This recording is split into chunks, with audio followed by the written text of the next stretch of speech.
परिस्थिति में वो व्यक्ति इसके इलाज के लिए 4 लाख की राशि दी जाती है, जो 4 लाख आपको सीधे हॉस्पिटल में मैक्सिमम राशि उपलब्ध करा दिया जाएगा। अब आ जाता है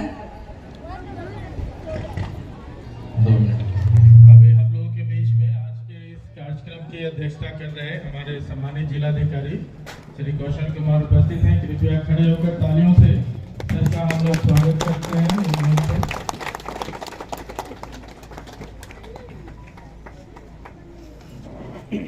बैठ जाए कृपया बैठ जाए। निरीक्षक महोदय, मंच पर उपस्थित विकास आयुक्त, अपर समाहर्ता, जिले के तमाम वरीय पदाधिकारीगण, मंच पर उपस्थित मंडल स्तरीय पदाधिकारीगण, प्रखंड स्तरीय पदाधिकारीगण, मंच पर उपस्थित इस पंचायत के सभी सम्मानित जनप्रतिनिधिगण, इस सभा में उपस्थित इस पंचायत के गणमान्य जनतागण, देवियों सज्जनों, मीडिया बंधुओं, सभी का स्वागत अभिनंदन करते हैं। आज का जनसंवाद कार्यक्रम जो किया जा रहा है उसका मुख्य उद्देश्य है कि जो योजनाओं के बारे में जानकारी आप लोगों को कमी होती है उसको दूर कैसे किया जाए संवाद के माध्यम से, ये हम लोग का मुख्य उद्देश्य है। बिहार सरकार यह महसूस करती है कि बहुत सारी योजनाएं जो सरकार द्वारा चलाई जाती है विभिन्न विभागों के द्वारा, सैकड़ों की योजनाएं रहती है, लेकिन योजनाओं के बारे में सही जानकारी नहीं होती है लोगों को, इसलिए वो योजना का लाभ लेने में थोड़ा सा उनको परेशानी महसूस होती है, असहज महसूस होती है और सुगमतापूर्वक योजना का लाभ नहीं मिल पाता है। इसलिए सरकार ने महसूस किया कि इस तरह के जनसंवाद कार्यक्रम होना चाहिए जिसमें सरकार की योजनाओं के बारे में लोगों को बताया जाए, आम जनता को बताया जाए, ताकि उन्हें जानकारी के जो अभाव हो कम किया जा सके। जानकारी के अभाव में जो किसी अन्य लोगों के चक्कर में पड़ जाते हैं लोग, उससे उनको बचाया जा सके ताकि उनका आर्थिक शोषण या मानसिक शोषण न हो और सीधे वो जिला प्रशासनिक कार्यालय में जाके योजना का लाभ ले। अभी विभिन्न पदाधिकारियों के द्वारा आप लोगों को विभिन्न योजनाओं के बारे में बताया गया। कुछ योजनाओं के बारे में आपको जानकारी पहले से थी, कुछ योजनाओं के बारे में जो योजना बहुत सालों से संचालित है लेकिन उसकी योजना की जानकारी आप लोगों को नहीं थी। हम समझते हैं कि जो संवाद कार्यक्रम हुआ है उससे आप लोग का जो जानकारी का अभाव था योजनाओं के बारे में जो आप नहीं जानते थे उसके बारे में आपको बेहतर जान पाए हैं, बेहतर समझ पाए हैं और इस समझ के आधार पर आप उन योजनाओं का लाभ लेने में सक्षम होंगे अगर उस योजना की पात्रता आप रखते हैं तो।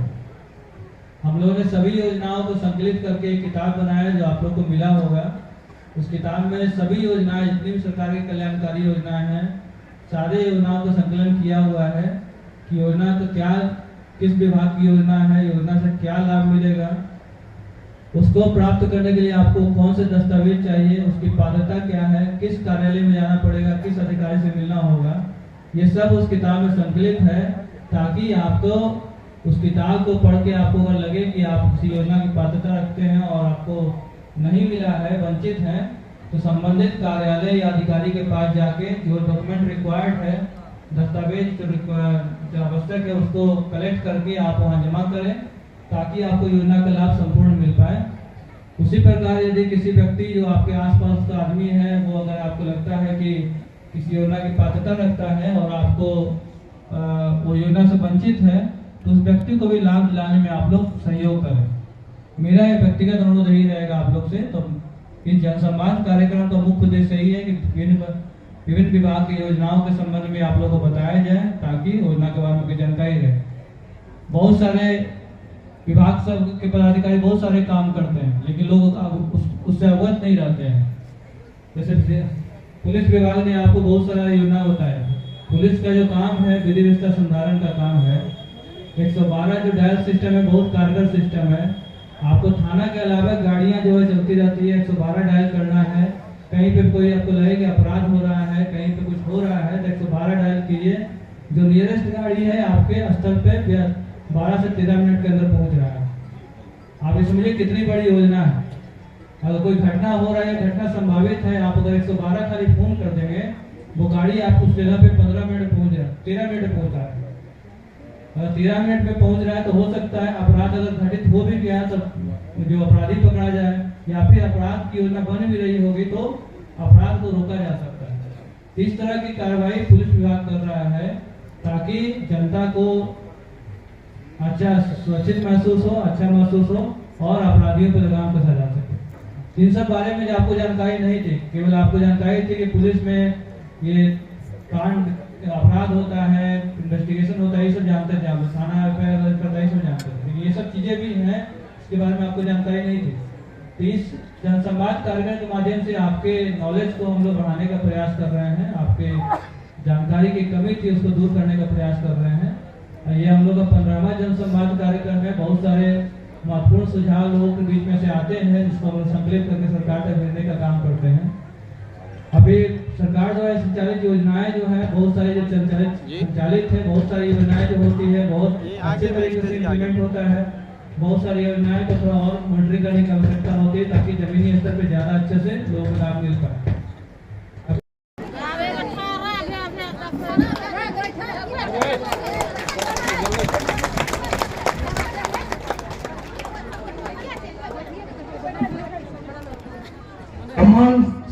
की अगली कड़ी में ग्राम वासी के सरपंच महोदया श्रीमती रीता देवी एसपी सर को सफेद चंदन का पौधा 5 साल देकर सम्मानित करेंगे। माननीय सरपंच रीता देवी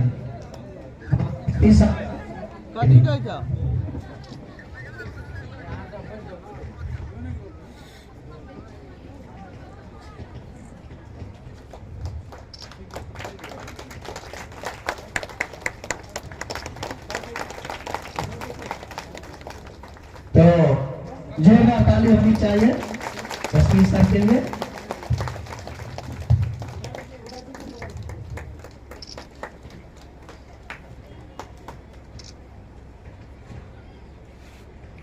सम्मान समारोह की अगली कड़ी पंचायत समिति सदस्य क्षेत्र संख्या 4 माननीय संजय पासवान जी नाशपाती का पौधा 5 साल देकर एडीएम सर को सम्मानित करेंगे। संजय जी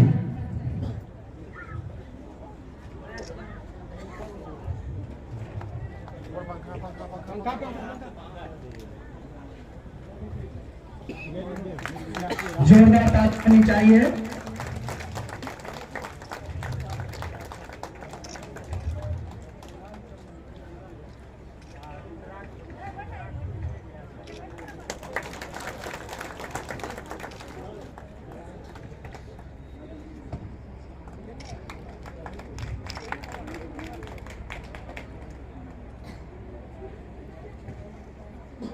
सम्मान की अगली कड़ी में पंचायत समिति सदस्य सह उप प्रमुख राघोपुर ओंकार नाथ गुरमेता जी लाल आंवला का पौधा 5 साल देकर डीडीसी सर को सम्मानित करेंगे। हमारे उप प्रमुख साहब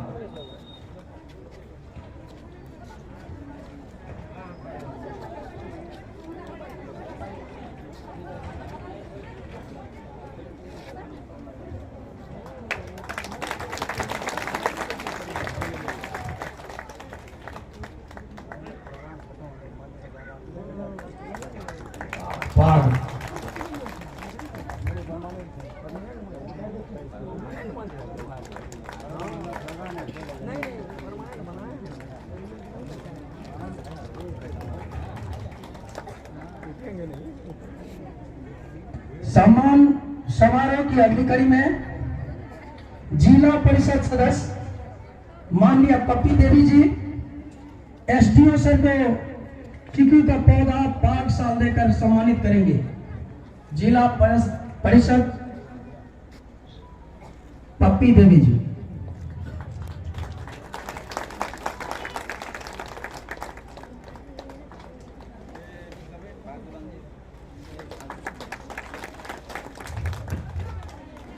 समारोह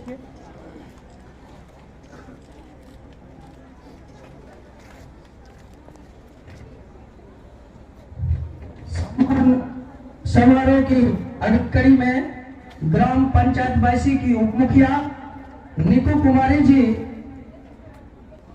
डीएसपी सर को 100 पॉइंट देकर सम्मानित करेंगे। उप मुखिया निकू कुमारी जी,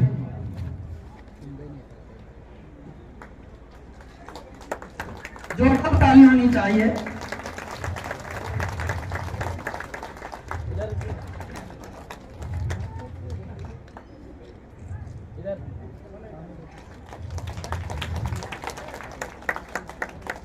इसी के साथ सम्मान समारोह समाप्त। जुआ कार्यक्रम में आपके बच्चे को दी जाती है ताकि आपका बच्चा शिक्षा प्राप्त करने के बाद उसको हुनर कैसे पैदा हो, कंप्यूटर में कैसे स्मार्ट हो, इंग्लिश कैसे बोलना सीखेगा, अपना ड्रेस कोड कैसे रखेगा, अपना बिहेवियर कैसे ठीक करेगा, अपने चीजों को नौकरी ढूंढने के समय जब कहीं जाए तो अपने ज्ञान को कैसे वरीय पदाधिकारी के समक्ष प्रकट करेगा। इसके लिए आवश्यक है कि कुशल जुआ कार्यक्रम में आप उसका पंजीकरण कराएं अपने बच्चे का, और सत्यापन कराने के लिए जिला निबंधन एवं परामर्श केंद्र जो ITI के बगल में सुपौल में बना हुआ है वहां पर सत्यापन करा ले, और उसके बाद उसको इस जिले के अंतर्गत क्रियाशील कौशल विकास केंद्र में प्रशिक्षण का कार्ड दिया जाएगा। तो कौशल विकास केंद्र में प्रशिक्षण हो उससे पहले पंजीकरण करवा ले। पंजीकरण आवश्यक है। पंजीकरण कराने के लिए वो देश के किसी भी कोने से पंजीकरण करा सकता है, मोबाइल ऐप से करा सकता है, MNSSDY मेरा पोर्टल है उस पर जाकर अप्लाई कर सकता है। यहाँ भी मैं आपको बता दूं, जहाँ तक राघोपुर ब्लॉक की बात है तो यहाँ प्रखंड कौशल विकास केंद्र राघोपुर में क्रियाशील है। साथ ही साथ करजाइन बाजार है जहाँ पे नेशनल कंप्यूटर सेंटर भी काम करता है, वहाँ भी आप पंजीकरण करा सकते हैं। इंटरनेट के दुकान में करा सकते हैं। अगर आपके पास उतना भी पैसा नहीं है कि आप इंटरनेट को पैसा मतलब 50 रुपया 100 रुपया अगर पेमेंट नहीं कर पाते हैं तो आप सेंटर में चले जाइए, निःशुल्क पंजीकरण हो जाएगा। इसके बाद भी अगर आपको कठिनाई हो रही है तो हम आपसे गुजारिश करते हैं कि आप आधार कार्ड, मैट्रिक का सर्टिफिकेट, आवासीय, बैंक पासबुक, 2 फोटो उसको ले करके और आप जिला निबंधन केंद्र सुपौल में चले आइए। मैं आपको गारंटी देता हूं कि आपका निःशुल्क पंजीकरण और सत्यापन दोनों एक ही दिन में हो जाएगा, ताकि बच्चे को कोई तकलीफ ना हो और कुशल जुआ कार्यक्रम के तहत वो अपना कंप्यूटर का शिक्षा प्राप्त करे, अपने हुनर को आगे बढ़ाए। ये तो हो गया उसके लिए जो बच्चे जस्ट अभी मैट्रिक पास किए हैं। लेकिन इससे इतर सरकार ने यह भी व्यवस्था कर रखी है कि कोई भी नौजवान जो मैट्रिक पास कर गया है और किसी भी क्लास में पढ़ाई कर रहा है, चाहे वो IA पास हो, BA पास हो, MA पास हो, इंजीनियरिंग कर लिया है, मेडिकल कर लिया है, उसके बाद भी अगर उसको लगता है कि नहीं हमको और कंप्यूटर सीखने की जरूरत है, हम लोकल जो मेरा सेंटर है कौशल विकास केंद्र का, हम वहां जाएंगे और हमको प्रशिक्षण की आवश्यकता है, हम अपने आप को स्मार्ट बनाएंगे। तो वैसे लोगों के लिए भी निःशुल्क कौशल विकास केंद्र में कंप्यूटर के प्रशिक्षण की व्यवस्था की गई है, जिसका उम्र है 15 से लेकर 28 साल। समान वर्ग के लिए 15 से लेकर 28 साल और SC/ST के लिए 33 साल, OBC के लिए 31 साल। यानी एक नौजवान जो हमारे राज्य में है, हमारे जिले में है, उनको स्मार्ट बनाने के लिए सरकार ने व्यवस्था कर रखी है कि कुशल जुआ कार्यक्रम के तहत आप अपने मूल ज्ञान के अतिरिक्त कंप्यूटर, इंग्लिश, ड्रेस कोड, संवाद कौशल और व्यवहार कौशल की जानकारी प्राप्त करें। ये हमारा हो गया कुशल जुआ कार्यक्रम। और ठीक इसके बाद जब बच्चे इंटर पास कर जाता है, 17 साल का हो गया, 18 साल का हो गया, इंटर पास करने के बाद उसकी 2 स्थिति होती है। पहला है कि वो पढ़ाई छोड़ देगा और दूसरा है कि वो पढ़ाई करेगा। दोनों ही स्थिति में नौजवानों के लिए योजना है। पढ़ाई छोड़ देगा, ऐसा सुनने में थोड़ा खराब लगता है, लेकिन ऐसी बात है नहीं है। लगता है कि सब तो पढ़ाई कर ही रहा है। मैं आपको आंकड़ा बताता हूं कि 100 में मात्र 23 बच्चे उस शिक्षा में नामांकित होते हैं। 23%, मात्र 23। इसके अलावा जितने बच्चे हैं वो किसी न किसी कारणवश अपनी पढ़ाई छोड़ देते हैं। उसके 2-3 कारण भी हो सकते हैं। लड़कियां हैं, बच्चियां हैं, रहने वाली है यहाँ की, इंटर पास कर गई और शादी हो गया किसी दूसरे ब्लॉक में, ससुराल के लोग उनको नहीं पढ़ाना चाहते हैं, तो ऐसी स्थिति में उनको ड्रॉप आउट हो जाती है। उस शिक्षा में उनका नामांकन नहीं हो पाता है। सपना है आगे बढ़ने का, पढ़ने का, लेकिन कोई सहायता भी नहीं मिल पाता है और माहौल भी वैसा नहीं मिल पाता है। तो वैसी स्थिति में उनका पढ़ाई छूट जाता है। तो मैं आपको बता दूं कि वैसे नौजवान जो इंटर पास करने के बाद अपना पढ़ाई छोड़ दिए हैं और रोजगार की तलाश में, तो इस योजना के तहत उनको मुख्यमंत्री निःशुल्क स्वयं सहायता भत्ता योजना का नाम है। मुख्यमंत्री निःशुल्क स्वयं सहायता भत्ता योजना के तहत 1000 रुपया सहायता की राशि प्रत्येक महीना 2 साल तक यानी 24 महीना तक 24,000 रुपया उनके खाते में जाएगा और वो पैसा आपको लौटाना नहीं है। यानी मुख्यमंत्री निःशुल्क स्वयं सहायता भत्ता योजना के तहत 20 से 25 वर्ष के बेरोजगार युवा जो 12वीं उत्तीर्ण हो और पढ़ाई छोड़ चुका हो, रोजगार की तलाश में हो, वो इस योजना के तहत सहायता के तौर पर 1000 रुपया प्रति माह के दर से स्वयं सहायता भत्ता 2 वर्षों के लिए दी जाएगी। तो 12वीं उत्तीर्ण अगर कोई पढ़ाई छोड़ दिया है तो निश्चित तौर से विद्यालय और महाविद्यालय का विद्यालय परित्याग प्रमाण पत्र यानी CLC उसके पास होना अनिवार्य है, जो इस बात का प्रमाण करता है कि आप इंटर पास करने के बाद अपना पढ़ाई छोड़ दिए हैं। साथ ही साथ आधार कार्ड, 10वीं 12वीं का प्रमाण पत्र, आवासीय प्रमाण पत्र, बैंक पासबुक, 12वीं कक्षा का विद्यालय महाविद्यालय का प्रत्याग प्रमाण पत्र को लेकर के आप जिला निबंधन केंद्र में पहुंचिए। जिस दिन आप पहुंचिएगा मैं आपको गारंटी दे रहा हूं इस मन से, उसके अगले महीने से 1000 रुपया आपके खाते में आना शुरू हो जाएगा और आ भी रहा है। इस प्रखंड में मैं आपको बता दूं कि राघोपुर प्रखंड में 899 आवेदक अभी तक जिला निबंधन एवं परामर्श केंद्र सुपौल में आए, जिसमें से 797 आवेदनों की स्वीकृति दी गई और उनके खाते में 1000 रुपया प्रति महीने जा रहा है। ये आंकड़ा है मुख्यमंत्री निःशुल्क स्वयं सहायता भत्ता योजना का। ये वैसे लोगों के लिए ज्यादा उपयोगी है। मैं प्रैक्टिकली आपको बता देना चाहता हूँ कि वैसे नौजवान जो इंटर पास करने के बाद पढ़ाई छोड़ दिए हैं, रोजगार के तलाश में हैं और नहर के किनारे दौड़ लगाते हैं, मेहनत करते हैं, रोज सुबह शाम दौड़ रहे हैं। बाहर उनको पुलिस में जाना है, आर्मी में जाना है, लेकिन घर में पैसा नहीं है। दूसरे से कर्जा लेकर दौड़ लगाने के लिए बिहटा जाते हैं, अम्बाला जाते हैं, पटना जाते हैं। वैसे लोग जो आर्थिक रूप से कमजोर हैं उनके लिए यह पैसा 1000 रुपया अगर प्रत्येक महीना उनको मिल रहा है तो मान लीजिए 5-6 महीना का पैसा हो गया तो 5-6 हजार रुपया अपना रख के कहीं भी दौड़ लगाने के लिए जा सकते हैं। और ऐसे नौजवान हैं जो इस योजना का लाभ प्राप्त करने के बाद रोजगार को पा रहे हैं। ऐसी बच्चियां हैं जिनकी शादी हो गई, राघोपुर के रहने वाले हैं और शादी मरौना में हो गया। वैसे स्थिति में उनका पढ़ाई अगर वहाँ छूट गया और वो सिलाई सेंटर सीखना चाहती है, ब्यूटिशियन का कोर्स करना चाहती है, उनके पास पैसा नहीं है, तो उनको अगर हम पैसा दे रहे हैं 1000 रुपया सरकार की तरफ से जा रही है तो उस पैसा का उपयोग वो सिलाई सेंटर में सीखने, ब्यूटिशियन का कोर्स करने, मैगजीन पढ़ने में, अगर उनको लगता है कि इंटर स्तरीय, बहुत ऐसी बच्चियां हैं जो पढ़ने में बहुत तेज हैं, इंटर स्तरीय जो विज्ञापन निकलता है बिहार सरकार का उसको भरना चाहती है लेकिन उसके पास पैसा नहीं है, तो इस योजना के माध्यम से अगर 1000 रुपया उनको जा रहा है तो कम से कम प्रतियोगिता दर्पण या कुछ मैगजीन वगैरह खरीद करके तैयारी करेंगे और रोजगार इंटर स्तरीय जो विज्ञापन निकलता है उसमें आवेदन भर के अपने रोजगार को प्राप्त कर सकती है। इस तरह से मुख्यमंत्री निःशुल्क स्वयं सहायता भत्ता योजना बहुत ही कारगर सिद्ध हो रहा है हमारे समाज में। और हम आपसे अनुरोध करेंगे कि आप मुख्यमंत्री निःशुल्क स्वयं सहायता भत्ता योजना के तहत वैसे आवेदकों का पंजीकरण जरूर कराएं। अपने घर में, अपने घर के अगल बगल में जितने लोग यहाँ आए हुए हैं वो तो हैं ही, साथ ही साथ अगल बगल में भी अगर आपको ऐसा लगता है कि आपके रिश्तेदार में भी लोग ऐसे हैं जो इंटर पास करने के बाद अपना पढ़ाई छोड़ दिए हैं तो उनका पंजीकरण DRCC में जरूर कराएं और 1000 रुपया का लाभ प्राप्त करें। और इसके बाद ठीक हम चलते हैं, जब लड़का इंटर पास कर गया उसके बाद उच्च शिक्षा में नामांकित हो गया, उच्च शिक्षा में नामांकित हो गया, चयनित हो गया, गरीब आदमी है, पढ़ने में तेज है और पैसा नहीं है घर में। हम अपने मान लीजिए कि समाज में कोई व्यक्ति अपने बेटा को MBA, MCA, डॉक्टर, इंजीनियर बनाना चाह रहे हैं, सपना बहुत है लेकिन पैसा नहीं है घर में, तो वैसे लोगों के लिए सरकार ने व्यवस्था कर रखी है कि आप अगर गरीब हैं, पढ़ने में तेज हैं और सिर्फ कॉलेज में आपका सिलेक्शन हो जाए, अच्छे कॉलेज में, इंडिया के किसी भी कॉलेज में अगर आपका सिलेक्शन हो जाता है तो आप कॉलेज का सिलेक्शन लेटर मतलब चयन पत्र, किस कोर्स में आपका चयन हुआ है और उसका शुल्क विवरणी, उस कॉलेज में कितना पैसा देना है, तो दोनों पैसा हम आपको बता रहे हैं कि कॉलेज का पैसा और रहने खाने का पैसा दोनों आपको मिलेगा सरकार की तरफ से। इसी के बारे में हम आपको भी विस्तार से बताएंगे। इसका नाम है बिहार स्टूडेंट क्रेडिट कार्ड योजना। बिहार स्टूडेंट क्रेडिट कार्ड योजना के तहत 4 लाख रुपया तक का ऋण, शिक्षा ऋण आपको मिलेगा, आपके बच्चे को मिलेगा, जिसके कारण आपको चिंता नहीं रहेगा कि हमारे बच्चे के कॉलेज में फीस देना है तो कहां से देंगे, बच्चा को रहने का पैसा देना है, खाने का पैसा देना है तो कैसे देंगे।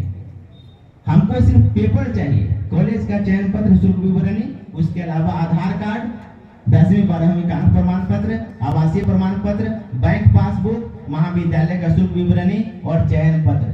अगर इतना कागजात आपके बच्चे के पास है तो निश्चित तौर से उसको शिक्षा ऋण का लाभ मिलेगा। अब शिक्षा ऋण का जो लाभ 4 लाख रुपया है, इसके बारे में मैं आपको 2 मिनट बता दूं कि 4 लाख रुपया कैपिंग है। मान लीजिए कि आप बीएसएस कॉलेज में आपका बच्चा चला गया पढ़ने के लिए राघोपुर से, तो बीएसएस कॉलेज का जो फीस है वो और रहने और खाने का पैसा, अगर सुपौल में बाहर कहीं रह के पढ़ाई कर रहा है तो सुपौल पूरे देश के तीसरे वर्ग की श्रेणी में आता है। पूरे देश के शहर को 3 श्रेणी में बांटा गया है। पहले श्रेणी के शहर को 5,000 रुपया पर महीना, दूसरे श्रेणी के शहर को 4,000 रुपया पर महीना और तीसरे वर्ग की श्रेणी को 3,000 रुपया पर महीना बच्चों को पढ़ने के लिए दिया जाता है। वैसे स्थिति में सुपौल में जो बच्चे किराए पर रखकर पढ़ाई कर रहे हैं डिग्री कॉलेज में, बीएसएस कॉलेज में या तमाम जो डिग्री कॉलेज हैं सुपौल में, तो उनको 3,000 रुपया यानी कि 12 या 36,000 एक साल का और 3 साल का 1,08,000 रुपया हुआ।